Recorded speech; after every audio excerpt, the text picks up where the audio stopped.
The Wildcats podcast brought to you by DraftKings, America's #1 sportsbook app. Now joined by the one that's number one in everybody's heart, Mr. Triple Double himself, Matt Muehlbach.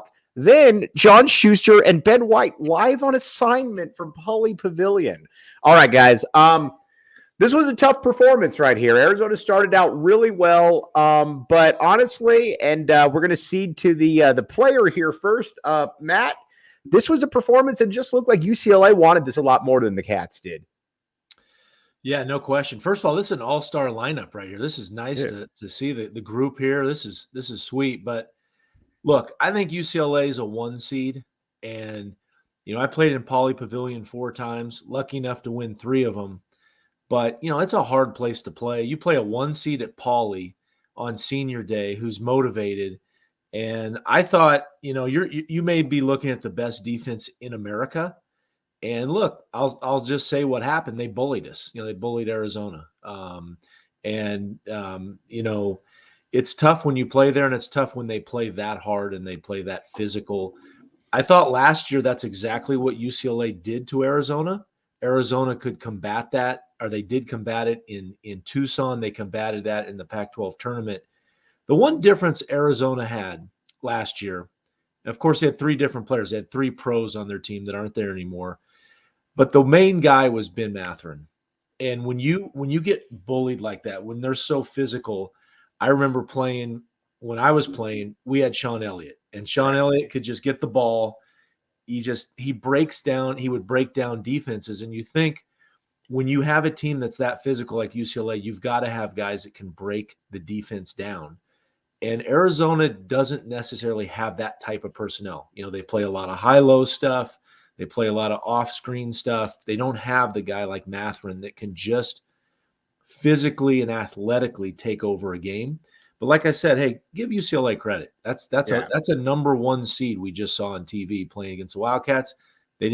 Arizona didn't play their best, and it's a heck of a UCLA team. John Schuster? When Arizona gets bounced from the NCAA tournament, it will happen because they give up too many offensive rebounds. Their defense is generally pretty good a lot of the time, but if they give teams second shots on an offensive possession down the floor, more often than not, that's going to be enough. And with all of the other numbers that we look at when Arizona suffers a setback, one that jumps out at you that is very unusual is that Arizona usually is outscored on the perimeter, or rather on the interior. And although I don't know if that happened tonight, but I do know what happened tonight is that UCLA had too many offensive boards. And that's what happens when, a team that's supposed to have height and supposed to clear the glass as well as Arizona generally does. I think that's as much as anything the area that Muehlbach's talking about in regards to being bullied. To me, that's the part that jumped out at me most. This is one of those games where if you don't have the physicality to get it done, there are a lot of teams that are just going to attack the glass against the Cats. And if Arizona can't do a good enough job cleaning that up, then it becomes it's going to be a tough night for them. And again, Matt's right. UCLA is, whether they're ultimately a 1 seed or they're on the fringe of the 1 seed, they're certainly worthy of being in the conversation. And I think they're a team that, by virtue of their physicality and the way that they play defense, has a better opportunity to go deeper in this tournament because they match up well with more teams and match up well with some of the teams that Arizona might struggle with. That doesn't mean that I don't think the Cats can have a very successful tournament. I think they can because they're a different style of team. But we saw today probably one of the prime examples in the country of the type of team in different situations and even on a neutral floor that can give Arizona problems. And to me, the single one area is that you cannot give anybody second shot opportunities. And if they get those because of height, physicality, aggressiveness, athleticism, whatever the reason is, Arizona's going to be in for a difficult time. Ben White, live on assignment from Pauley Pavilion. Yeah, it's going to be tough for Arizona, and we've seen it in stretches, whether it's in Pac-12 play, whether it's earlier last year, where when you guys don't have anything outside of what Tubelis is giving you, obviously 24 and 10 tonight, fouled out and had some struggles down the stretch. But when the guards disappear the way they did, Arizona's not going to have a shot in a game against a team like UCLA. And I think Shu's exactly right. I think from a physicality standpoint, and Matt is as well. It was evident, I think, in the first half that UCLA was going to key in on Tubelis and just be physical and really make things tough for the guards, and Arizona just didn't respond. Courtney Ramey had as bad of a performance as you've seen from a guard, I think, in the country across college basketball, just with the way that he played today with the 5 turnovers. And Arizona was just rattled, and they just didn't respond very well. And when that happens against a team like UCLA, you find yourself in a deficit where you go down double digits, you go down 11, 12, 13 points, and Arizona was able to climb back a little bit in stretches, but they just were not able to find any fluid offense outside of Tubelis, and that's just what killed them today. Yeah, Matt, and the thing about it, we're going to get to Ballo here in a second, but you and I were talking a little bit about it, and this is a testament to Tommy Lloyd right here, in that this team, while it's certainly not bad, I mean, you got a star in Ąžuolas Tubelis, but you've also got a lot of role players right here, guys that, you know, and the thing you always hear about role players is they can play tough. They don't play well sometimes in road environments, and you kind of saw that today. And again, that's not a diss towards anyone, but Courtney Ramey might have had his worst game as a Wildcat. Oumar Ballo had a very hard time catching the ball. Kriisa didn't play well. Seth Henderson didn't play well. This was kind of a perfect storm when you think about it right here. Yeah, no, I'm with you, and I think maybe Ben hit on this or was kind of alluding to this. Once they got down, it seemed like they lost. I'm not saying they panicked, but they kind of lost a little bit of their ground, you know, their centering. You know, there were a couple stretches where they didn't box out a free throw shooter and the guy got the rebound. There was literally a one-on-one in the last 2 minutes that they thought it was 2 shots and didn't do anything.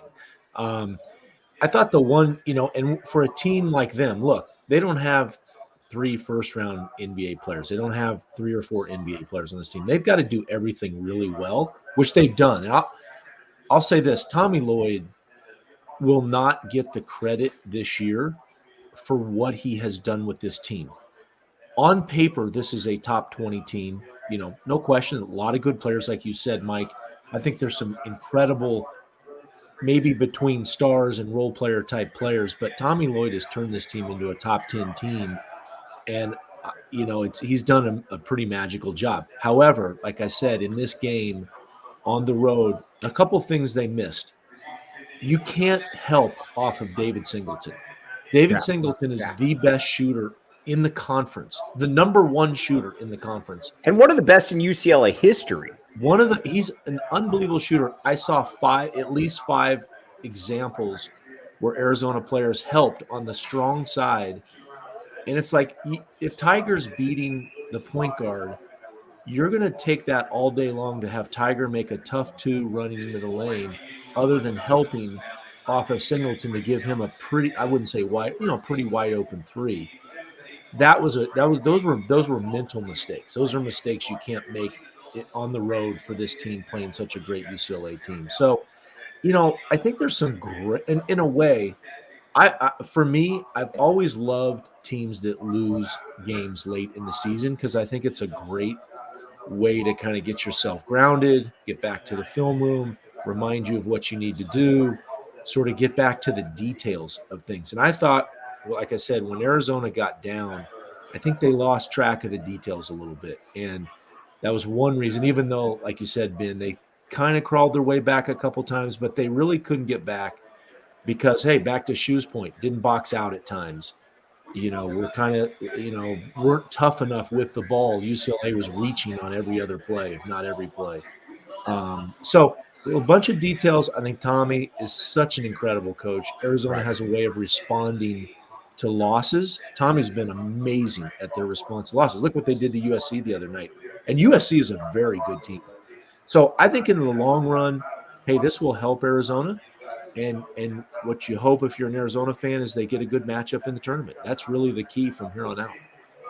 Yeah, all right. One thing, though, that we don't have to worry about right now is the DraftKings Sportsbook app, code word PHNX. Now, you might say to yourself, is that Mr. Triple-Double down there in the left-hand corner? It doesn't look like Pete Williams. It looks more like Matt Muehlbach. You would be right about that.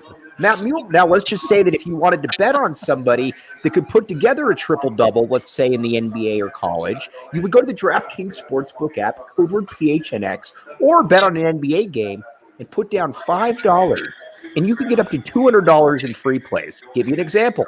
Pete Williams, a.k.a. Matt Muehlbach, is a big Golden State Warriors fan because his good buddy Steve Kerr is a coach there. Now, you might say to yourself, where do I like the Golden State Warriors to win it? Matt Muehlbach, do you like him to win it all? No. All right, he doesn't like him to win it all. Are we being honest? Are we being honest here or no? Of course. Matt, you're a lawyer. We expect honesty. No, but I'll be rooting for them, and I'll tell you what, they got the best coach in the NBA. So yeah, I'll hey, get in the playoffs. Just get in the playoffs. That's all they need. Right now, I'm going to tell you to bet on the Phoenix Suns, though. I think they're the best team in the West, and you know what? If I can get them, if I can actually turn them into a bad team, like John Schuster turned the Pistons into a good team last year, then. But again, check it out. 21 and up, Arizona only. Gambling problem? Call 1-800-NEXT-STEP. And one more thing. The Four Peaks, the official brew of PHNX Sports. Okay, you might say Four Peaks. That sounds familiar. You know what? Matt Muehlbach actually mentioned that one time. And again, it's because the Four Peaks, it's good beer, and the Four Peaks are taking off. It's the official brew of PHNX Sports. Check it out. Show notes in the link in the description. In Tempe, or you can come to the Tap and Bottle watch parties and get them as well. Four Peaks. Okay. Schuster, I think Matt hit the nail on the head, whereas UCLA is this is a really, really good team. You and I were talking about this at the Tap and Bottle watch party. This is a team that could go far. They match up, I think, Arizona actually matches up fairly well with them, but there's a lot of different pieces right there. Jaquez is really good. Tyger Campbell is really good. Jalen Clark, hoping that he's okay, but it sounds like he might have a serious Achilles injury, so that would sting. But if Arizona doesn't get a great performance out of these players, like Oumar Ballo had to dominate down low. We talked about that. That's one of Arizona's big things. If you don't dominate down low against UCLA, a smaller team, you're going to be in a rough night because, again, UCLA's got players across the board. There was a sequence for about 7 minutes to go and about 5 minutes to go when Arizona was on offense and Ballo was on the floor. And Ballo attempted to be a lot more physical than I think we've seen. And I think a lot of what you need from him, as big as he is, sometimes he seems to be still sort of a passive player to some degree.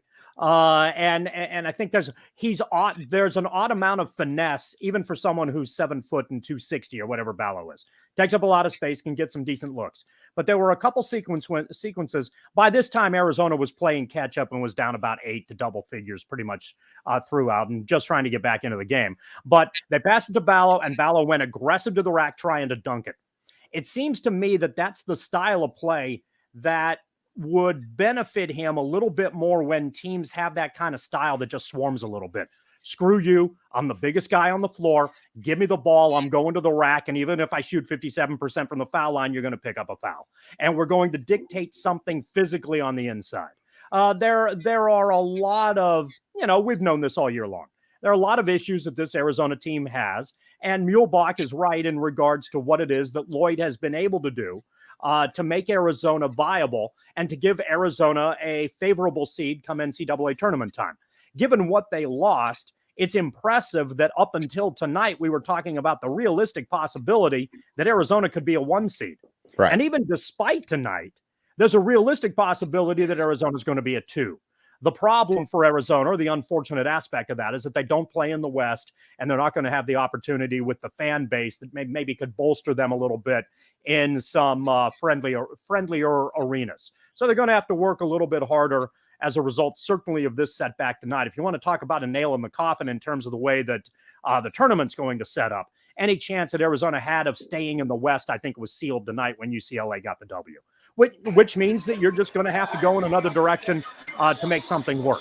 But there are elements here, and Ballo is one of those guys on the inside. Ballo didn't play well. We get it. And it's frustrating. We get that too. But against more physical teams, just use your size. And, if you got to beat the hell out of somebody to get to the rack, then do it. If they're beating the hell out of you and that's their game plan, give it back to them a little bit. On the perimeter, Ben noted, and it was obviously very key, Ramey just had a tough night. And one of the things that's kind of curious about Arizona is that the Cats like to run. They like to get up tempo when things go well, and when they can dictate tempo, they're really tough to deal with. The USC game, I thought, was a really good example of that. Arizona moves the ball very well. They get the guy to the right spot of the floor. And the Washington game at McHale, when they just destroyed that zone. Washington and USC really had no answer for what Arizona wanted to do on the offensive end, and the Cats could do whatever they want. UCLA's better defensively. They're better at disrupting. And when the Cats get up against a team that is good at that sort of thing, then you see what you saw tonight. It feels like Arizona rushes a little bit on the at the three-point line, and as a result, misses a lot more on the three-point line, and then has to rely a little bit too much on hoping that Tubelis can carry them through, or that Ballo can give them some benefit on the interior to keep them around. And in a matchup like this, when it got away from them against a veteran team that has Jaquez and Campbell on the roster, Arizona wasn't able, as much as they tried to get out of their rhythm and to pick up the pace and try to get back into the game, that's not, when they get out of their comfort zone, it's a problem. And we also saw tonight that Arizona isn't very deep.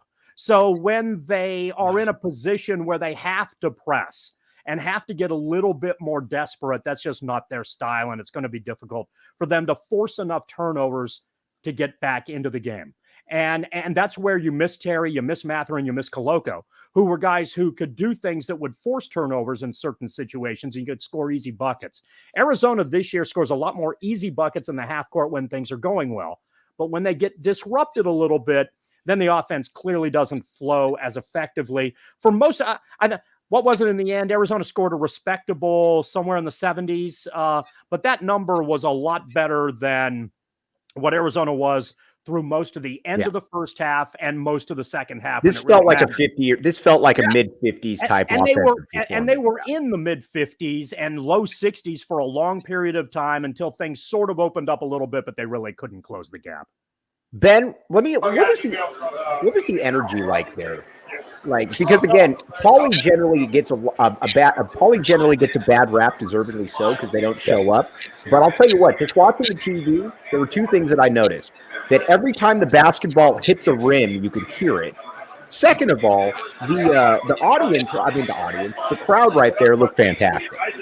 Yeah, I mean, it was a sellout crowd, and I think when you look at what UCLA's done this year and you look at the matchup alone, I mean, it's a top 10 matchup. You would hope it'd be a sellout crowd on senior day, and I think the fans really had it in for coming in and making sure that their guy, Jaime Jaquez, was going to be, if not announced here, the player of the year. I mean, it seemed like that was the energy, that was the focus. Let's get Jaime going. Let's recognize the seniors, and it's exactly what they did. It's definitely not something like McHale. It's definitely not, some of these other atmospheres that we're going to be experiencing next week in Vegas, but it was a sellout crowd. Everybody showed up on the UCLA side, and it definitely was an advantage for them. And I think building off a little bit on the guard side of things, and Shu hit on it with Ramey, I think another person, and we're going to get to it, and it's really critical, I think, when you look at somebody like Kriisa compared to Campbell, and you start to have that conversation about what has Arizona struggled with the most in these types of matchups all year.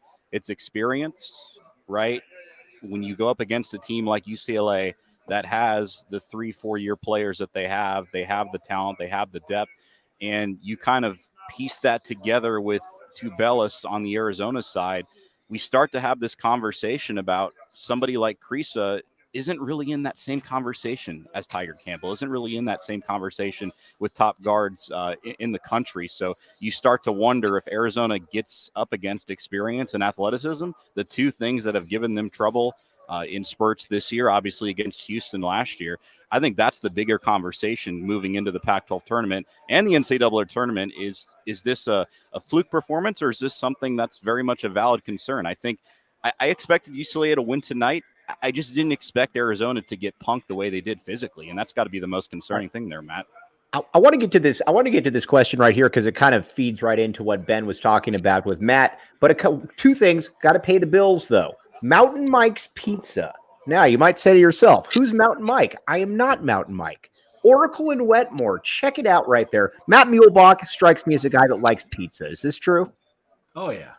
All right. Now, it's not called Mountain Mats. It's called Mountain Mikes. But again, you could go in there. Are you saying I got to drop a few pounds? Is that what you're telling me? No, I'm saying you need to gain a few pounds right there, Matt. That's what I'm saying. Get the high protein pizza right there. But again, Oracle and Wetmore, check it out. John Schuster has come on this very show, the John Schuster in the corner right there. On this very show.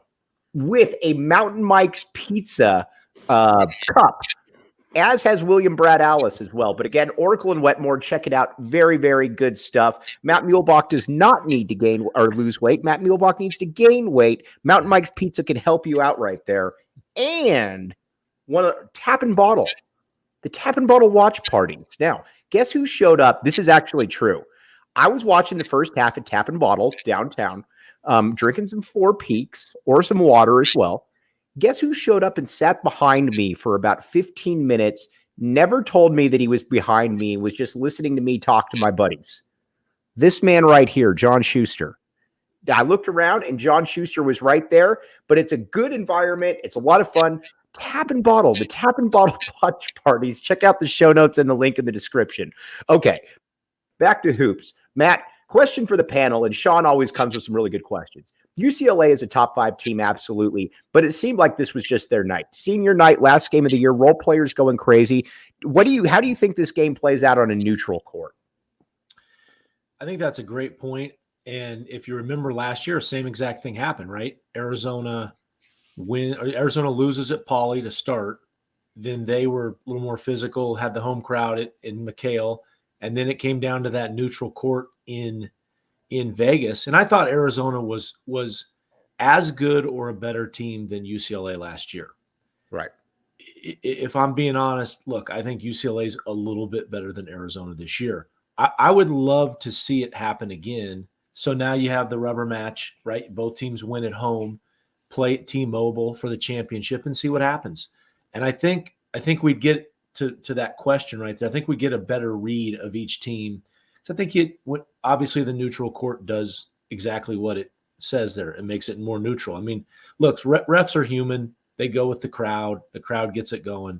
What's UCLA won now? 25 in a row? Mm-hmm. Right. Nation's longest winning streak, at Pauley. So, look, Mick Cronin's a great coach, man. He knows how to coach. He knows what they play to their style and personality about as much as anybody in the country right now. Right. Sure. Yeah, there are. I'll work my way back here a little bit. We've had a lot of discussions on this show about how we don't want Arizona to see Alabama because they're really athletic. We don't want Arizona to see Houston because they're really athletic and they attack the glass. All those things are true. The reality would be that if Arizona happened to see those teams, they'd have a deep tournament run.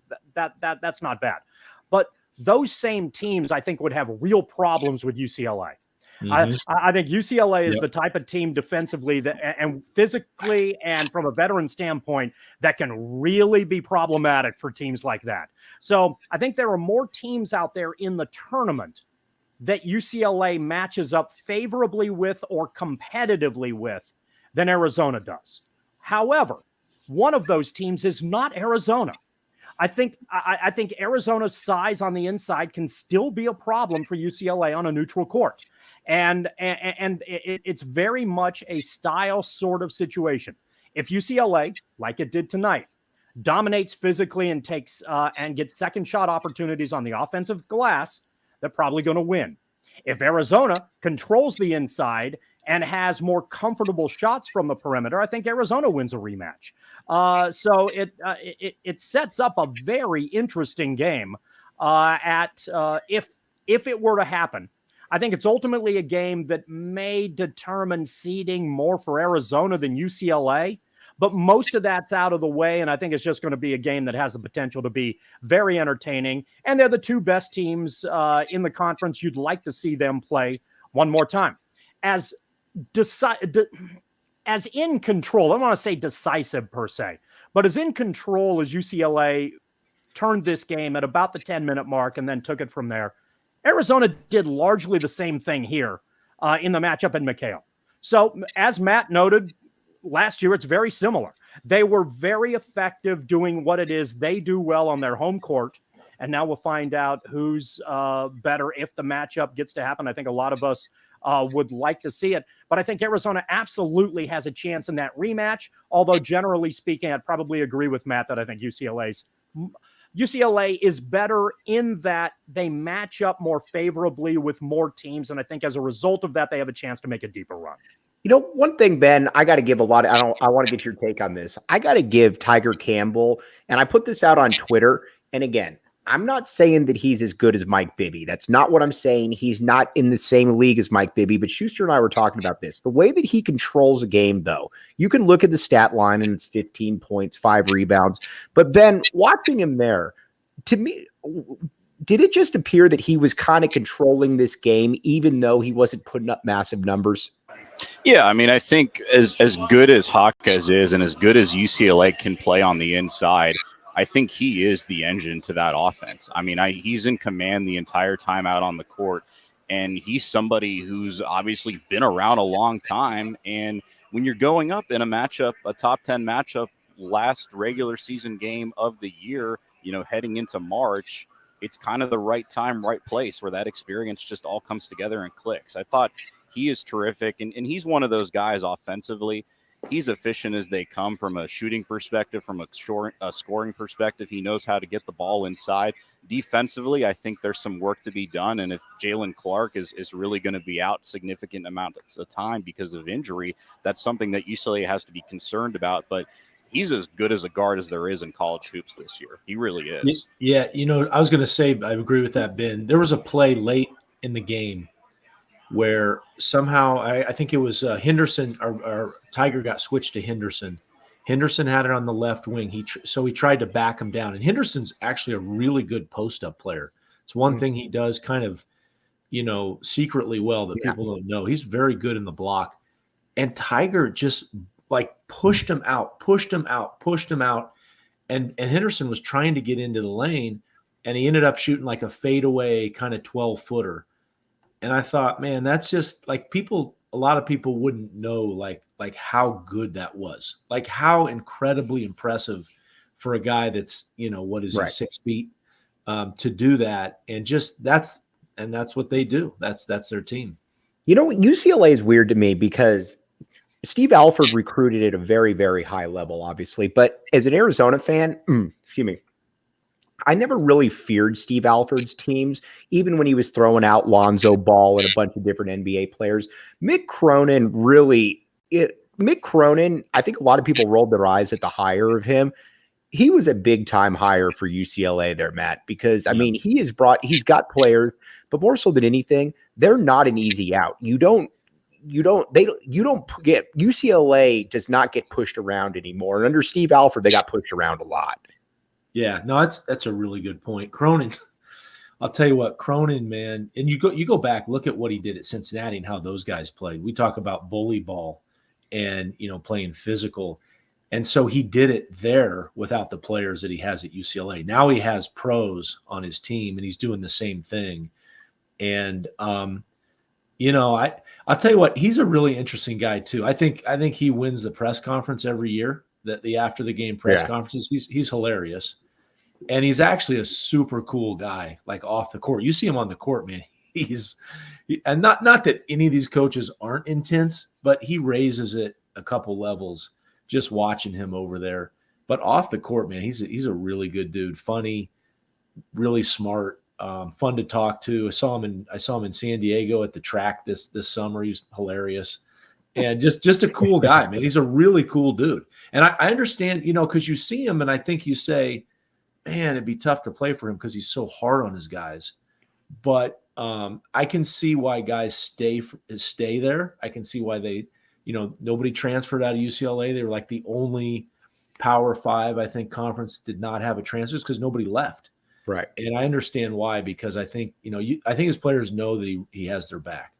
Right. Shu, let's talk about a little bit about Oumar Ballo, because first of all, Ąžuolas Tubelis was fantastic. The last 2 games, he's answered, I think, questions about him. I would still vote for Jaime Jaquez for Player of the Year, but Oumar Ballo, if Arizona is going, because with the way they're configured, their big thing, and we've talked about this all year, is that they got to get 40 and 18 out of those two big men right there. And right now, Oumar Ballo is struggling. He's struggling to catch the ball. The game looks a little bit too fast for him. What do you see right out there from him, and what would you like to see going forward? Well, again, what I'd like to see, and I saw one of the commenters making that a little bringing the nasty, I think was the phrase that the commenter used. And if you're Ballo's side, it's not his personality, but I don't think there's anything wrong necessarily, especially when four guys are swarming on you.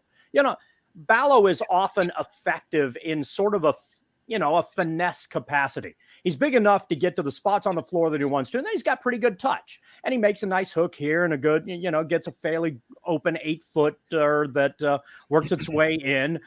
But it wouldn't be a bad thing to every now and again just see him go straight to the rack and say, "The hell with you," and results be damned. I think a lot of the concern about that, well, perhaps it's his personality, and secondly, it's that he shoots 57% from the foul line. And I think in critical foul shots tonight, he was 2 for 5 in a stretch where Arizona needed him to make some. So that's certainly an issue. But I liked that consecutively there were moments where he went for the dunk. And that is not something that I've necessarily seen out of him on a fairly consistent basis. When he is good and when he's a problem, Arizona's a problem, because it gives them the two-prong interior advantage that not a lot of teams in college basketball have. It means that Tubelis can score on the interior and Ballo can score on the interior, and then your defense is playing catch-up because those guys are dominating and you don't want to give up gimmies, which then gives Arizona some open looks from the perimeter, and then you're really in trouble. So yeah, he's absolutely imperative to Arizona's success. I've thought this a lot throughout the course of the year when we were talking about, who's Arizona's best player and so on and so forth. And I get the Tubelis conversation, have no problem with it. But Ballo has to be complementary to make Tubelis better. And when he is, Arizona across the board is a better basketball team. And when he isn't, it allows teams to be able to do some other things that maybe make it a little bit more difficult on the Cats. As far as Cronin is concerned, quickly, one of the things I think I like about him versus a Lavin or an Alford, I feel coaches always come in with some sort of philosophy, but as a player, you got to buy into whatever that philosophy is. And I felt like Lavin wanted to be a little laissez-faire. He was able to get a lot of players, but, it was sort of, it was too freeform maybe. And so, when it got into the nitty gritty, they weren't as good as, they could have been. And I think that carried over to St. John's to some degree as well. And with Alford, I think Alford wanted to do one thing and the players that he had were better suited for something else. And then when he tried to, the best example here is Ball. Ball is, and when you get that family and you're dealing with these guys who, try to control the program, if you let a player control the program, you're in trouble. I think locally we saw this from a football standpoint with Khalil Tate at Arizona, with the Arizona football team. Yeah. And I think to a large degree we saw that under Alford. Alford kind of lost control of whatever it is that was, and generally to a large degree, and Wooden talked about this, and some other guys will talk about this behind the scenes as well. Obviously, you need talent. You go out of your way to do whatever you can ultimately do to get the talent that you need. But sometimes if that talent doesn't really want to listen to you, then you're still going to lose in the first and second round of the tournament, and you're not going to reach the expectations that a lot of folks thought you should, whereas a guy like Cronin comes in, and in fairness, I'm really interested to see how good Cronin is when Jaquez and Campbell aren't on that roster. That's when we find out. So when he loses two All-Americans, you're curious about how good he'll be. Yeah. Well, sure. How much at this stage have you benefited from great players already being on that roster? And does the next line of players, get you to a point where you're just cranking out the machine and you're a 1 or 2 seed on a fail, you're a 25 or 28 game winner on a regular basis. And if that's the case, then Cronin definitely has it going in the right direction at UCLA. Well, we don't know. Same thing with Lloyd right now. Lloyd's got this group of players. To his credit, he had to be successful without Terry, without Mathurin, and without Koloko, and he's done a damn good job of it. But, at what point when, he's got to ultimately continue to bring in his own players, is it going to work to the level that we expect it to work at Arizona? All coaches go through this. But what I like from Cronin that I think was better than Alford and maybe better looking back than Alavin or some of the other coaches that went through.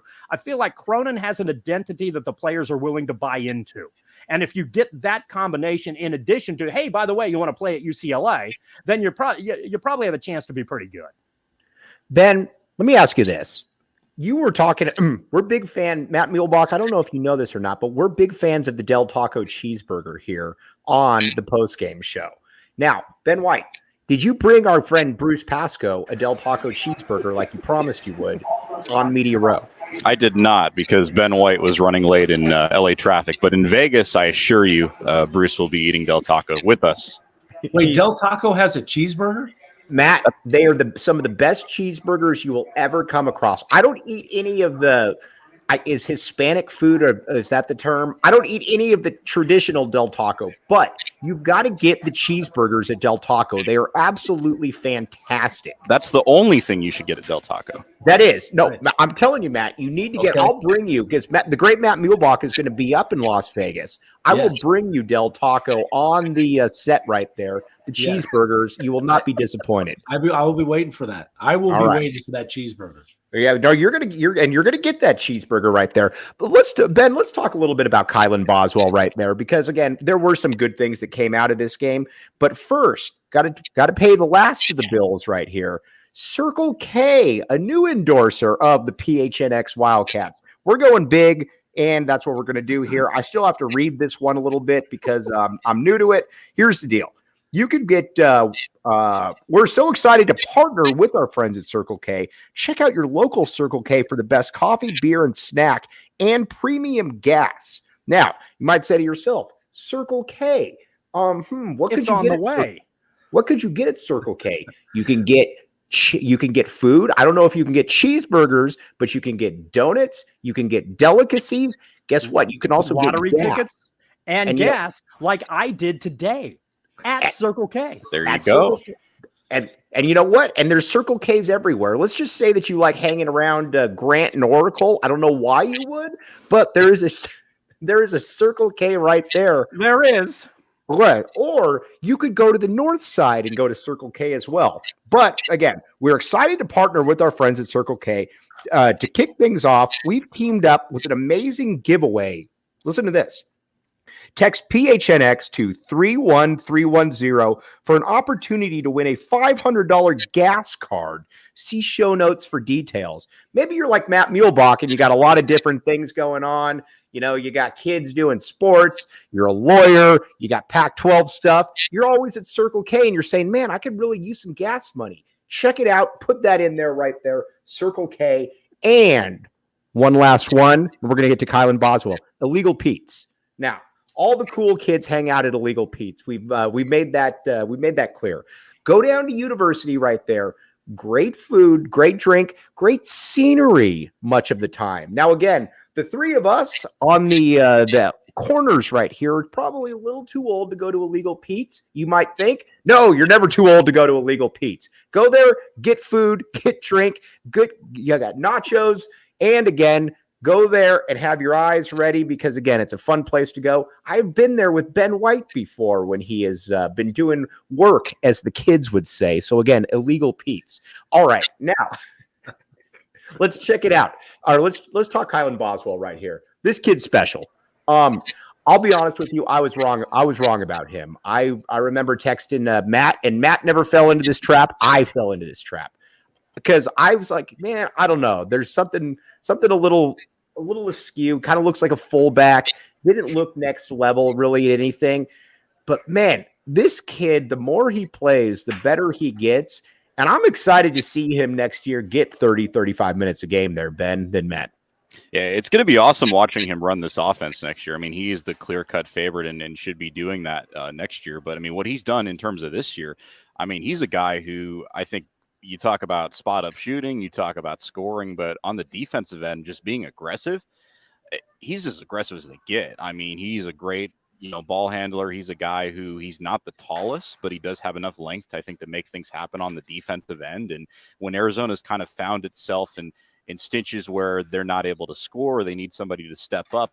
As bad as the guards did play tonight, he was that one positive and silver lining where he was able to come in. He hit some key timely threes that cut the deficit a little bit. It wasn't enough for Arizona really to be seriously considered back in this one. But like you said, Mike, I think the key with him is he's gotten better game after game after game. And by the way, did you guys know he's only 17? Matt Muehlbach. Now, again, your job is to be the insider for Pac-12 Network. I am assuming that you knew that Kylan Bosewell was only 17. Did you not? It was like Nick Johnson. We had to be reminded every game for 3 years that his dad was jumping Joey Johnson. Yes. We weren't aware. Or that Mike Bibby's father was Henry Bibby, That's and right. that they were estranged, and that Virginia Bibby was up in the stands. Did you know that DJ Rodman has a father, and his name is Dennis? No from way. Washington State? No It's way. it's shocking, I know. Man, If you have- bring all the fact X information, Matt Muehlbach. You know, I'll tell you about Boswell, because I was a little bit with like you, Mike. I was unsure. No, I about went too far. You didn't, because you're the professional. I am not. I'll tell you why I waited. I'm gonna tell you this story, and I'm gonna name drop right here, total name drop. But my buddy Steve Kerr, coach of the Warriors, we were talking about some freshmen a couple years ago, and I think it was the kid that played at Stanford, Zaire Williams. Is that his name? Plays for the Grizzlies. Plays now? for the Grizzlies. And he asked me about him. We were talking about a bunch of different players, and he'll ask me about Pac-12 people, and I said I didn't really like him. There were a lot of things. I didn't really have anything positive to say. I thought he had a bad freshman year. I was shocked that he went out to the NBA, and then he was like, I think he was like a top 15 pick. It blew my mind. And Steve told me, he said, well, you got to remember, these guys are babies. You just can't. He said, I can't even evaluate a kid that's 18, not to mention 17. So, right. I mean, it's just one of those things. So I said, that's a good point. I didn't think about it, because we're all, especially in today's age, we have so much information and video and everything. I think we're all accustomed to saying, okay, I'm going to judge how a guy reacts to different things. The thing I like about Kylan, like, the game does not seem fast to him. He never seems really, sped up. Right. And that, to me, is probably the most impressive part. Yeah, no, I would agree with that. John Schuster, what would you say about Kylan Boswell, A the couple young of the things- Kylan Boswell? I've heard he is not hanging out at Illegal Pete's, by the way. What I liked late in the game, oddly enough, and it seems simple, is that it felt to some degree like he was the only one on the floor, or the one who was most willing to take a three-pointer, because he knew Arizona needed to make some big shots. And that willingness to recognize the game around you, I think, is something that is maybe beyond his relatively limited year set. So that was something that it feels like he has a good, in addition to the physicality and the ability to do a lot of things, it looks like he's even coming into his own as the season progresses, which is a little bit more than I anticipated. But I liked that, he did not shy away from taking some big shots. And even though some of the, there was one, I think, that clanked off the backboard that he shot from about 30 feet or something like that. But at that point in the game, Arizona needs something to happen. And he was the guy who was willing to say, all right, if I'm the guy who's got to try to make this happen, then okay, let's give it a go. And I like that attitude. And I think that's an attitude that's going to behoove Arizona in a positive way in the years ahead. All right, everybody. By the way, 18 and maybe even 19. All right, everybody. We're going to sign off here. Now, we went through the entire thing, UCLA, Arizona. We got our Del Taco references in, even though they're not a sponsor. Del Taco cheeseburgers, by the way. We had the great Matt Muehlbach, a.k.a. Pete Williams. When you see them walking down an aisle together, you have no clue which one's which. They're hard to really differentiate. Ben White on assignment in there, giving us the goods. John Schuster hanging out behind me at Tap and Bottle for a good 15 minutes without telling me until I got up to get water. And then the great Jacob Franklin rolling his eyes in the background, all 6'8" of him. But again, everybody out there, really, really appreciate you all. This has been fantastic. And yes, Ben White can drink legally. Matt Muehlbach, I will be seeing you up in Las Vegas there. And the first thing you will be getting is a Del Taco cheeseburger. Yes. John Schuster will be driving me up to Las Vegas. Ben White will be flying into Las Vegas. So the whole quartet will be there. A week with Mike Luke, my goodness. Pray for us, listeners. Pray for us. it makes us all better because you know what they say that well, I don't know. I was going to say something stupid right there. But for Matt Muehlbach, aka Pete Williams, John Schuster, Ben White, Jacob Franklin, I'm Mike Luke. You've been listening to the AZ Wildcats postgame.